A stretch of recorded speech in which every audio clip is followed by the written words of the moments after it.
Nandina domestica, a timeless beauty in my garden. When I first encountered Nandina domestica, or heavenly bamboo, I was captivated by its ethereal charm. This plant, native to East Asia, has an understated elegance that can transform any garden. Despite its name, it isn't bamboo at all, but a member of the barberry family, Berberidaceae. Over the years, I've found it to be one of the most versatile, resilient, and visually dynamic plants in my garden. A plant of many seasons. One of the reasons I cherish Nandina domestica is its year-round appeal. In spring, delicate, feather-like foliage emerges with a reddish hue. By summer, the leaves mature to a vibrant green, providing a lush backdrop for small, creamy white flowers. These blossoms attract bees and other pollinators, making the plant not just beautiful, but ecologically valuable. As autumn arrives, the plant undergoes its most dramatic transformation. Its foliage takes on fiery shades of red, orange, and bronze. Simultaneously, clusters of bright red berries appear, persisting well into winter. These berries are like ornaments, giving my garden a festive touch during the colder months. Cultural significance and versatility. In East Asian cultures, Nandina domestica holds symbolic value. Known as the sacred bamboo, it is often planted near homes or temples for good luck and protection. Its use in traditional gardens reflects its harmonious balance of form and function. For me, its versatility is unmatched. I've used it as a focal point, a privacy screen, and even as a container plant on my patio. When paired with contrasting textures, like the spiky leaves of Yucca color guard or the soft fronds of Nephrolepis exaltata, Nandina's foliage truly shines. Wildlife benefits and considerations. While the berries are a visual delight, I've noticed that birds often feast on them during winter. However, they are mildly toxic to pets and humans, so placement in a safe area is crucial. This minor drawback doesn't deter me from enjoying the plant, but serves as a reminder to always balance beauty with safety in my garden designs. Sustainability and climate resilience. One of the most rewarding aspects of cultivating Nandina domestica is its resilience. It tolerates drought once established, making it ideal for water-wise gardens. In areas prone to heat or humidity, it remains unbothered, offering a steadfast presence where other plants might falter. I've also found that it's an excellent plant for erosion control. Its dense root system helps stabilize soil, making it a valuable addition to slopes or areas susceptible to runoff. How to care for Nandina. Nandina is relatively low maintenance. It thrives in well-drained soil and prefers full sun to partial shade.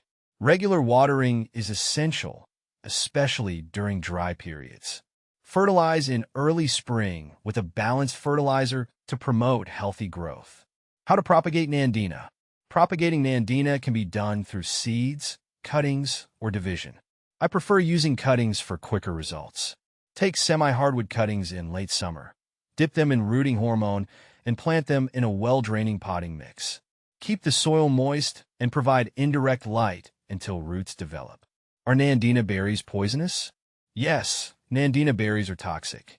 They contain cyanogenic glycosides, which can be harmful to birds and mammals, including pets and humans.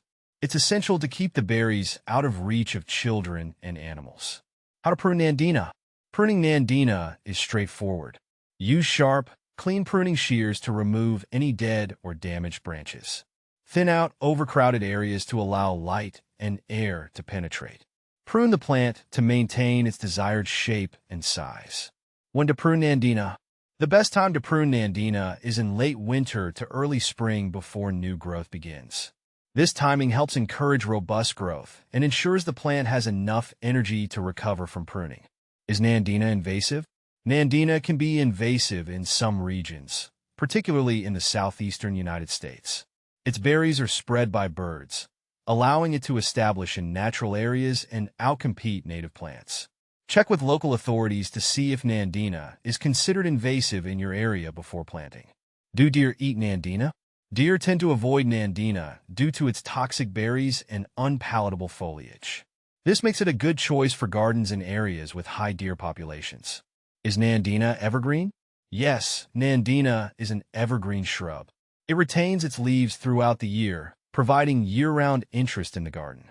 Do nandinas lose their leaves? While nandina is evergreen, it can shed some leaves, particularly older ones, as new growth emerges. This is a natural process and not usually a cause for concern. What to plant with nandina? Nandina pairs well with a variety of plants. I like to plant it alongside contrasting textures and colors, such as ornamental grasses, hostas, and ferns.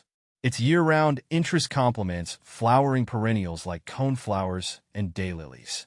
Why are my nandina leaves turning brown? Brown leaves on nandina can result from several factors, including insufficient water, poor drainage, or extreme temperatures. Ensure the plant is adequately watered and mulched to retain moisture. Check the soil drainage and protect the plant from harsh weather conditions. Will nandinas survive a hard freeze? Nandina is quite hardy and can withstand cold temperatures.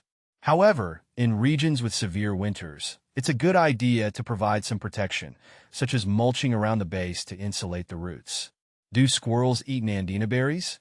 While squirrels may occasionally sample nandina berries, they generally avoid them due to their toxicity. This helps the plant retain its berries through the winter months. How tall does nandina grow? Nandina can vary in height depending on the variety. Dwarf varieties may only reach 2 to 3 feet, while standard varieties can grow up to 6 to 8 feet tall. Pruning can help control its height and shape. How to tell if a nandina is dead? If your nandina shows no signs of new growth in spring and its branches are brittle and dry, it may be dead. Scrape a small section of bark with your fingernail. If you see green underneath, the plant is still alive. If it's brown and dry, it might be time to replace it. Closing thoughts. Every plant in my garden tells a story, and Nandina domestica is no exception. Its quiet strength and seasonal transformations remind me why I fell in love with gardening in the first place. It's a plant that doesn't demand attention, but earns admiration. For that, I am grateful to have it as part of my living landscape.